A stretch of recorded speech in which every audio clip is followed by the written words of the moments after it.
আবারও ইরানে হামলার ছক কষছে ইসরায়েল। চলতি মাসে যুক্তরাষ্ট্র সফরে প্রেসিডেন্ট ডোনাল্ড ট্রাম্পের কাছে নতুন পরিকল্পনার বিস্তারিত তুলে ধরবেন প্রধানমন্ত্রী বেনিয়ামিন নেতানিয়াহু। এক প্রতিবেদনে চাঞ্চল্যকর এই তথ্য প্রকাশ করেছে মার্কিন সংবাদ মাধ্যম এনবিসি নিউজ। প্রতিবেদনে বলা হয়, ব্যালিস্টিক মিসাইল উৎপাদন বাড়িয়েছে তেহরান, যা তেল আবিবের মূল মাথা ব্যথা।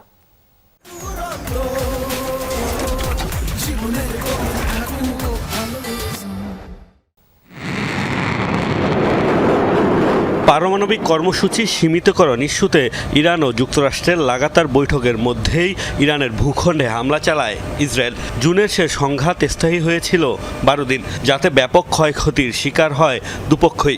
ভেস্তে যায় পরমাণু ইস্যুতে আলোচনাও। সবশেষ সংঘাতের 6 মাস না পেরোতেই আবারও ইরানে হামলার ছক কষছে ইসরায়েল। মার্কিন সংবাদ মাধ্যম এনবিসি নিউজের এক প্রতিবেদনে উঠে এসেছে এই তথ্য।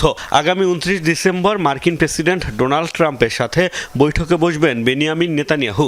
এনবিসি জানিয়েছে, সেই আলোচনাতেই সম্ভাব্য হামলা পরিকল্পনার বিস্তারিত তুলে ধরবেন ইসরায়েলি প্রধানমন্ত্রী। ঘটনা সম্পর্কে অবগত সাবেক 4 মার্কিন কর্মকর্তা সহ 5 জনের বরাতে এনবিসি জানায়, ইরান যে হারে ব্যালিস্টিক মিসাইল উৎপাদন বাড়াচ্ছে তাতে উদ্বিগ্ন ইসরায়েল। গত জুনে এই বিধ্বংসী ক্ষেপণাস্ত্রের আঘাতে ব্যাপক ক্ষয়ক্ষতির শিকার হতে হয়েছে ইসরায়েলকে। পাশাপাশি বলা হচ্ছে, যুক্তরাষ্ট্রের হামলায় ক্ষতিগ্রস্ত পারমাণবিক স্থাপনাগুলোও পুনর্নির্মাণ করছে ইরান, সংস্কার করছে আকাশ প্রতিরক্ষা ব্যবস্থাও। এসব কারণে আবারও দেশটিতে হামলা চালাতে চান নেতানিয়াহু। এনবিসির দাবি, হামলার অনুমতি আদায়ে যুক্তরাষ্ট্রে যাচ্ছেন নেতানিয়াহু। ইরানের এসব তৎপরতা মধ্যপ্রাচ্যে মার্কিন স্বার্থের জন্যও হুমকি। ট্রাম্পকে এমন বার্তা দিতে চান তিনি। সম্ভাব্য এই অভিযানে যুক্তরাষ্ট্রকেও অংশ নেয়ার আহ্বান জানানো হবে বলছে মার্কিন সংবাদ মাধ্যমটি।